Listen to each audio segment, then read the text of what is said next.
Breaking news that we've been following all day long. FBI raids hit Dearborn and Inkster early this morning, and local police say they had no... At 11:47 a.m. on a scorching August morning, the FBI deputy director stood before a wall of cameras inside the Dallas field office and delivered a statement that would send shockwaves through the American legal system. Federal authorities had just executed what they called the most devastating raid on judicial corruption ever conducted on U.S. soil.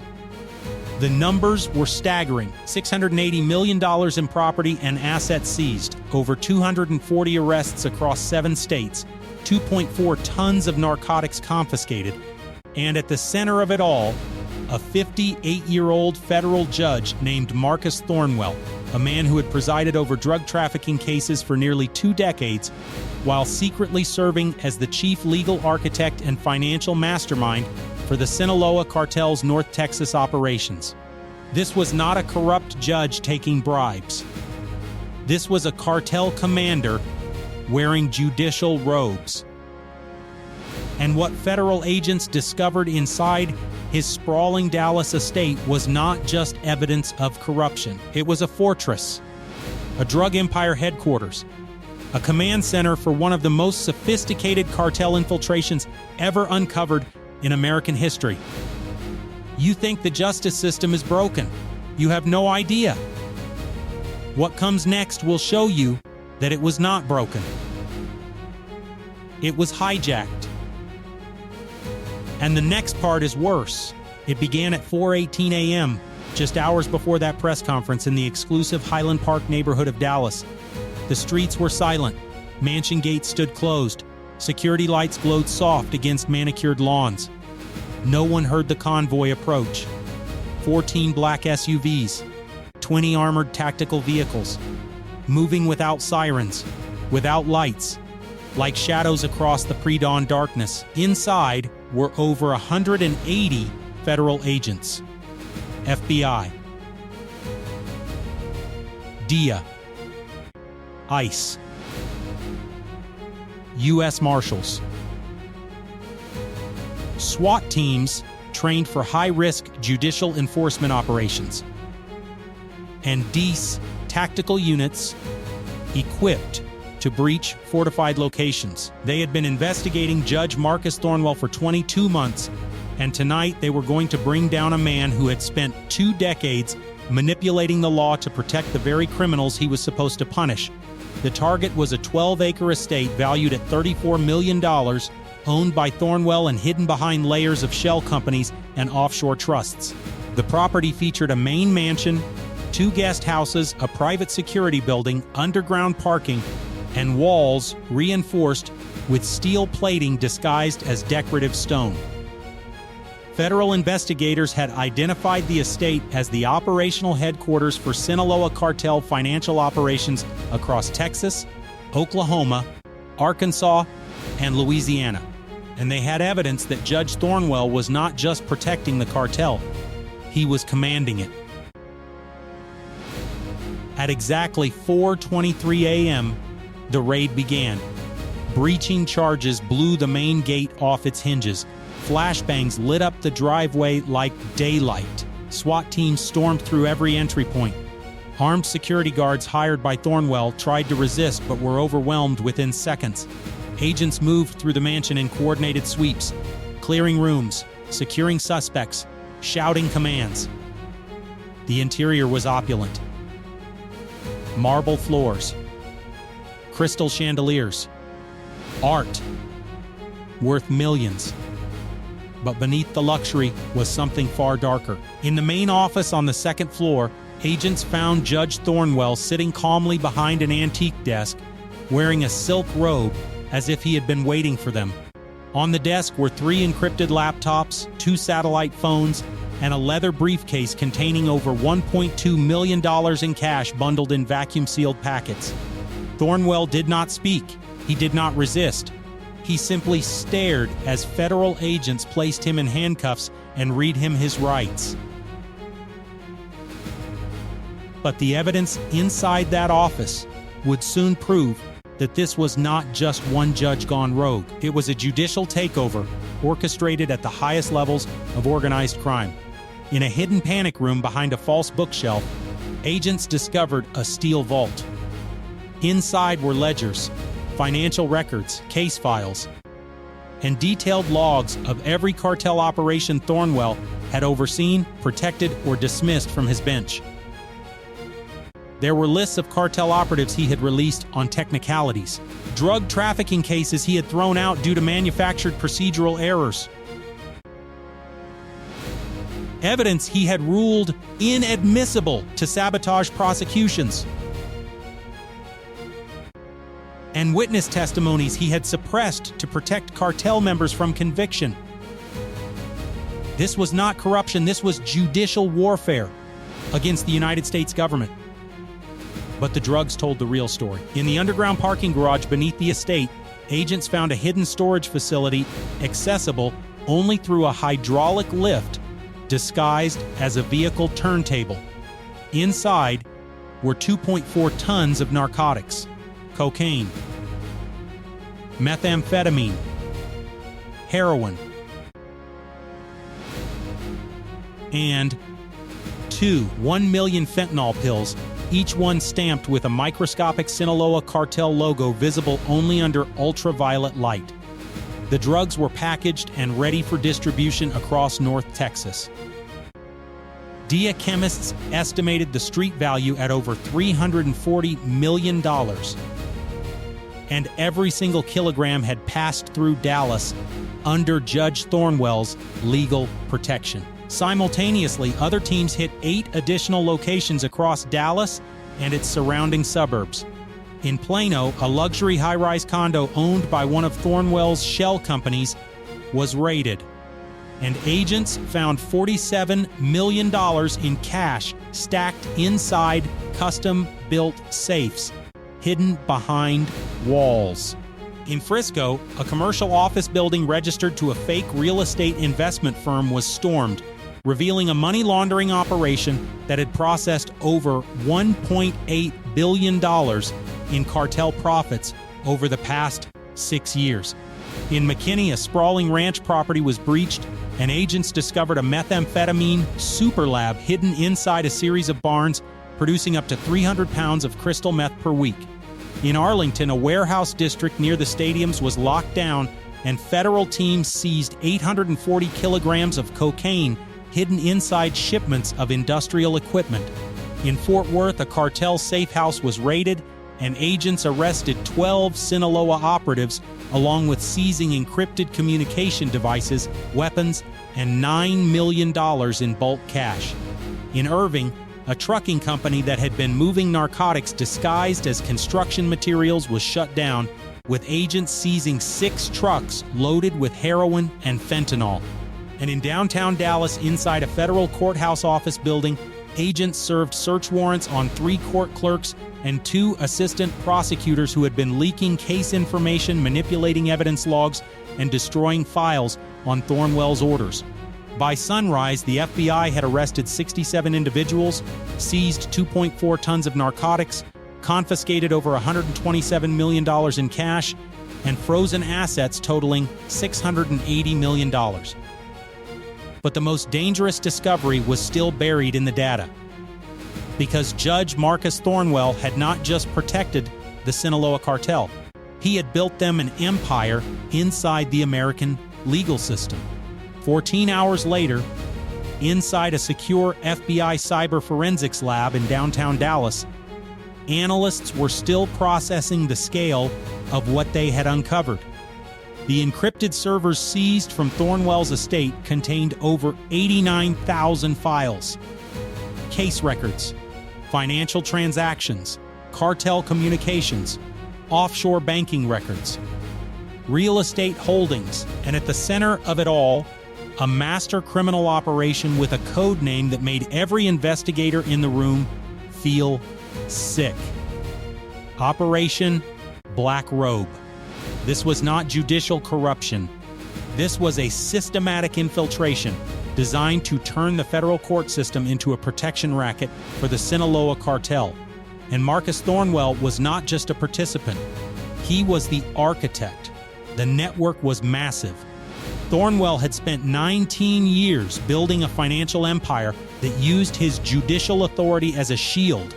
He had created 32 shell companies, each one registered under fake names or through offshore trusts that made ownership nearly impossible to trace. Fake property development firms, ghost investment funds, sham consulting companies, fraudulent legal defense funds. The companies had names like Lone Star Capital Holdings, Prestige Legal Solutions, Cornerstone Development Group, and Trinity Financial Services. Every one of them was a front. Every one of them existed solely to launder cartel money, purchase properties, and funnel cash through legitimate businesses that made everything look legal. The money flowed like a river. Over $3. $4 billion in cartel profits had been laundered through Thornwell's network over the past 12 years. Wire transfers disguised as legal settlements, real estate purchases made through nominee buyers, cryptocurrency conversions that erased the money trail, offshore accounts in the Cayman Islands, Panama, Singapore, and Switzerland. Every transaction was clean on paper.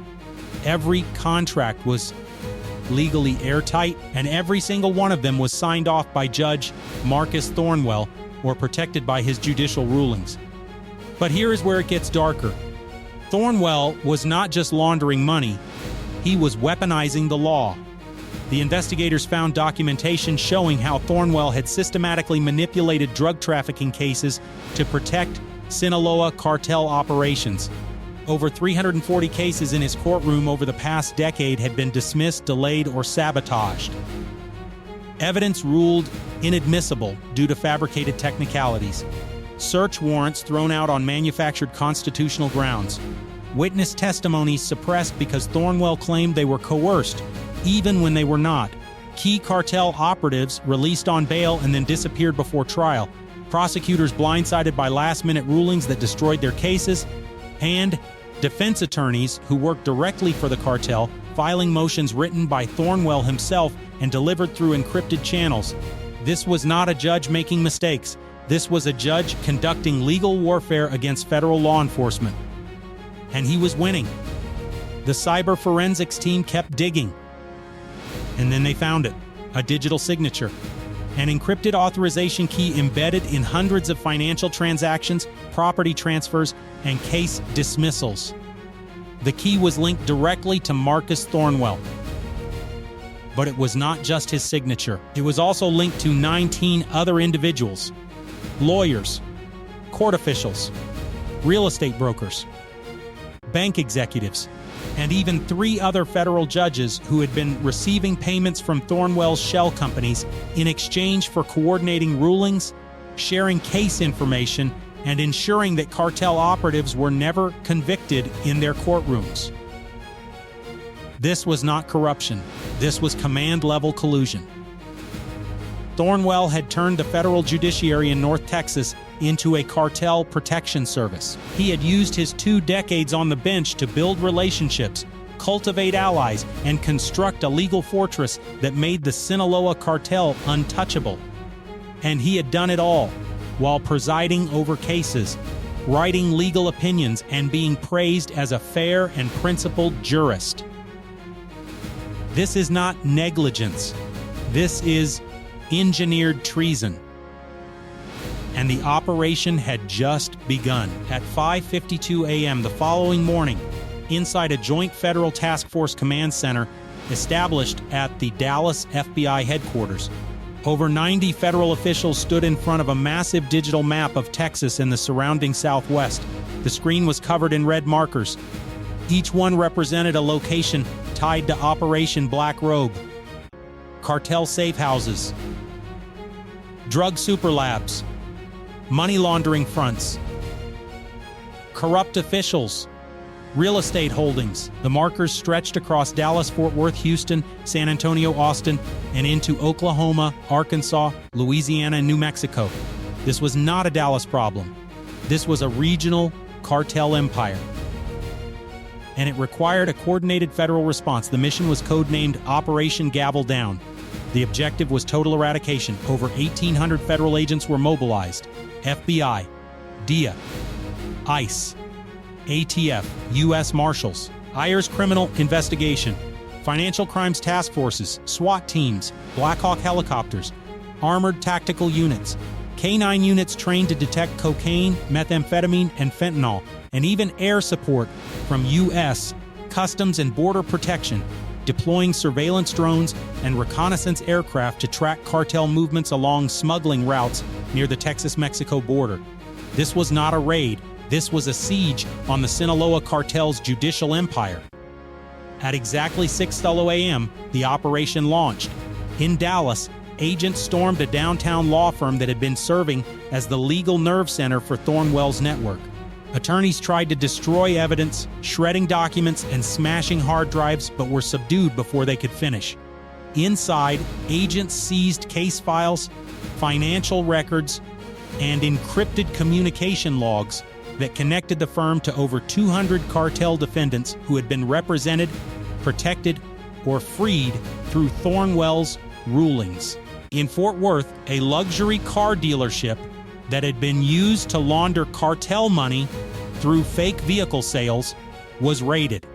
Agents seized $31 million in cash hidden inside vehicle storage units and arrested the owner, a close associate of Thornwell, who had been converting drug proceeds into high-end cars that were then sold internationally.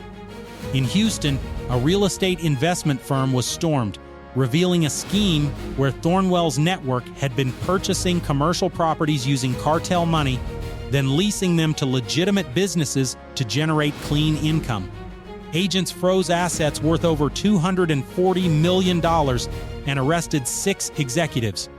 In San Antonio, near the border, agents hit a cartel distribution hub hidden inside a food processing plant.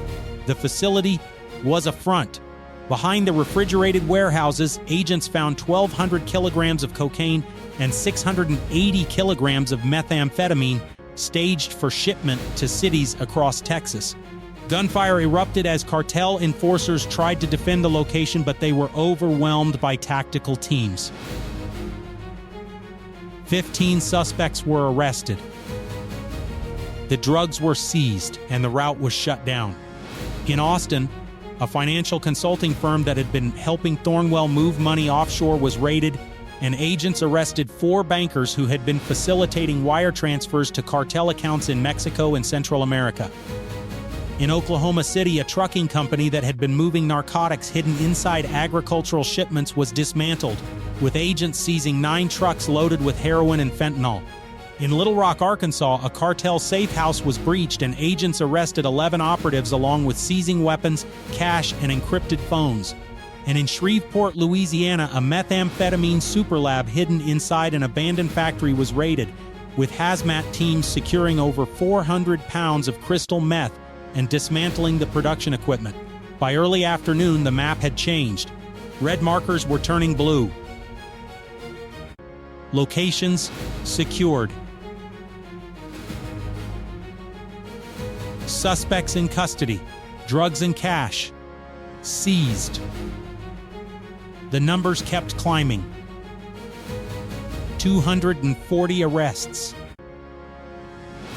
2.4 tons of narcotics. $680 million in assets frozen or confiscated.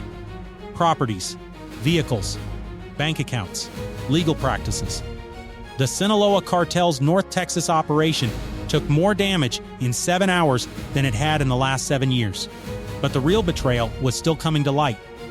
Back at the command center, federal investigators were examining the servers seized from Thornwell's network, and what they found was a level of infiltration that made even veteran agents feel betrayed.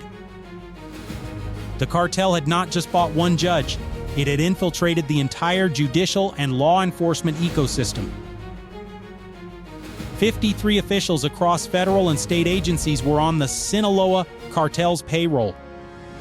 Court clerks who altered case files.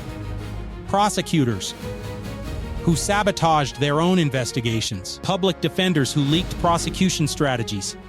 DIA agents who tipped off cartel operatives before raids. Border Patrol officers who looked the other way during smuggling operations, and even 2 additional federal judges who had been coordinating with Thornwell to ensure that cartel cases were assigned to friendly courtrooms. They had been receiving payments ranging from $30,000 to $120,000 per month, delivered through encrypted cryptocurrency wallets and offshore accounts that were designed to be untraceable. The investigators pulled up the logs. They saw it all. Case assignments manipulated to ensure cartel defendants appeared before Thornwell or his allied judges. Evidence logs tampered with to make critical proof disappear. Witness protection information leaked to cartel enforcers, resulting in intimidation and murders. Sentencing guidelines ignored to release dangerous operatives early. Bail hearings rigged to free cartel members who then fled across the border. It was not just corruption. It was a parallel legal system. A shadow judiciary that answered not to the Constitution, but to the Sinaloa cartel and Judge Marcus Thornwell. One of the most heartbreaking moments came when agents reviewed the case file of an honest D agent who had built a rock-solid trafficking case against a high-level Sinaloa operative 3 years earlier. The case had overwhelming evidence, wiretaps, surveillance footage, testimony from cooperating witnesses. The agent had worked for 18 months to build it. And then the case was assigned to Judge Thornwell. Within 3 weeks, Thornwell had ruled the wiretaps inadmissible, suppressed the witness testimony, and dismissed the case entirely. The operative walked free. And 6 months later, that same operative was linked to a fentanyl distribution network that killed 47 people across North Texas. The agent did his job. The system betrayed him, and families paid the ultimate price. Federal agents moved swiftly. They arrested the corrupt officials in coordinated operations across Texas, Oklahoma, Arkansas, and Louisiana. No warnings, no leaks. They were taken into custody at courthouses, in their offices, at their homes. The badge does not make you immune. The robe does not make you untouchable. It makes your betrayal unforgivable. And the system that allowed a federal judge to build a $680 million cartel empire while presiding over drug cases, while writing legal opinions, while sentencing defendants, that system was about to be torn apart and rebuilt with accountability, transparency, and justice. But the full scope of Thornwell's plan was still emerging, because Operation Black Robe was not just about protecting cartel operations in Texas. It was about expanding them across the entire country. The investigators zoomed out. They pulled up a national logistics map that had been hidden in Thornwell's encrypted files, and the scale of what they were seeing was almost incomprehensible. Operation Black Robe was designed to turn North Texas into the primary distribution hub for Sinaloa cartel operations across the southern and central United States. The network used a combination of judicial protection, real estate investments, and trucking logistics to move narcotics without detection. Drugs arrived from Mexico through border corridors near Laredo, El Paso, and Brownsville. Once across the border, they were transported to distribution centers in Dallas and Fort Worth, where they were repackaged and moved to cities across Texas, Oklahoma, Arkansas, Louisiana, Missouri, Kansas, Tennessee, and Mississippi. Trucking companies contracted to haul legitimate goods provided cover. Shipping manifests were falsified using templates approved by corrupt logistics coordinators. Way stations were bypassed using pre-arranged routes shared through encrypted channels, and when law enforcement did intercept shipments, the evidence was ruled inadmissible by judges on the cartel payroll, and the drivers were released within hours. The network moved an estimated 3.8 tons of narcotics per week. That is nearly 200 tons per year. Cocaine, methamphetamine, heroin, fentanyl, all flowing through North Texas under Judge Thornwell's legal protection, feeding addiction, destroying communities, and killing Americans by the thousands. Real estate holdings purchased with cartel money were used as safe houses, stash locations, and money laundering fronts. Properties worth over $680 million had been acquired across 7 states, creating a sprawling cartel infrastructure that operated in plain sight, protected by clean paperwork, legal contracts, and judicial rulings.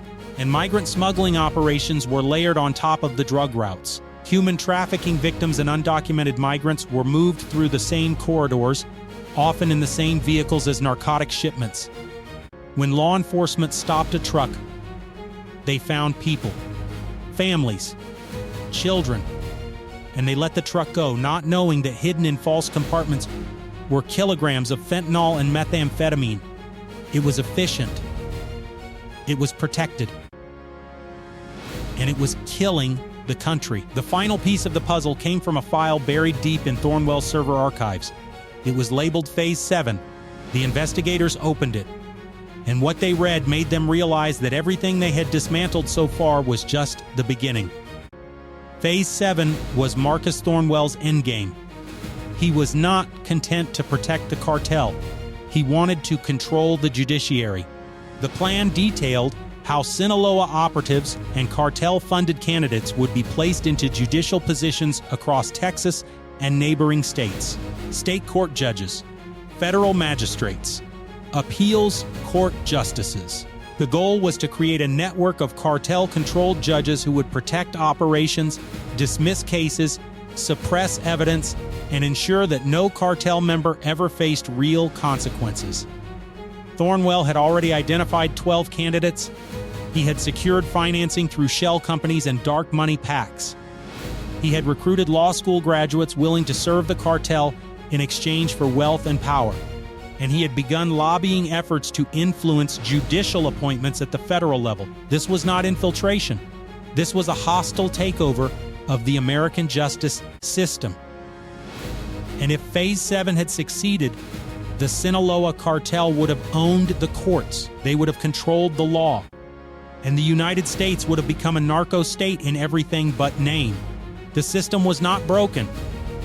It was being redesigned, and Marcus Thornwell was the architect. But here is the thing about power. It does not always come with violence. Sometimes it comes in a black robe. Sometimes it speaks with the authority of the law. Sometimes it hides behind the bench, behind precedent, behind the very institutions we are taught to trust. And that is when it is most dangerous. Because you do not question it. You do not see it. Until it has already taken everything. Until the law itself has become a weapon. Marcus Thornwell understood that. He knew that no one would suspect a federal judge, a respected jurist, of commanding a drug empire. He knew that his position was his shield. And he used it for nearly 2 decades, until the FBI tore that shield apart and exposed the truth. The cost of this operation, the real cost, cannot be measured in tons of drugs or hundreds of millions of dollars.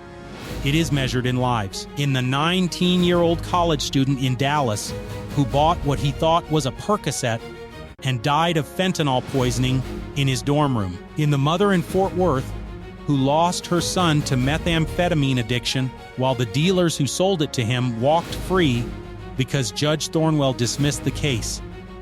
In the DEA agents who risked their lives building cases only to watch them thrown out on technicalities manufactured by a corrupt judge. In the families across Texas and beyond who have been shattered by addiction, overdose, and violence while the system that was supposed to protect them was being run by the cartel itself. That is the cost. And it is unforgivable. This story is a warning. It is a reminder that corruption does not always look like cartels and criminals. Sometimes it looks like justice. Sometimes it wears a robe and sits behind a bench. Sometimes it speaks with authority and makes rulings that destroy lives while appearing to uphold the law. And that is the most dangerous corruption of all. The FBI D, ICE, U.S. Marshals, and every honest agent who participated in Operation Gavel Down did what needed to be done. They exposed the betrayal. They dismantled the empire. And they proved that no one, no matter how powerful, no matter how protected by the system, is above the law. If you are still watching this, tap like so more people see this story. Share it, because the public needs to know that a federal judge was commanding a $680 million cartel operation while presiding over drug cases and writing legal opinions. Comment expose if you want corruption like this dragged into the light, because sunlight is the only thing that forces power to answer for its crimes. Judicial corruption is not just about bad rulings, it is about the systematic destruction of justice itself. Marcus Thornwell is in federal custody. His network is dismantled. His empire is ash.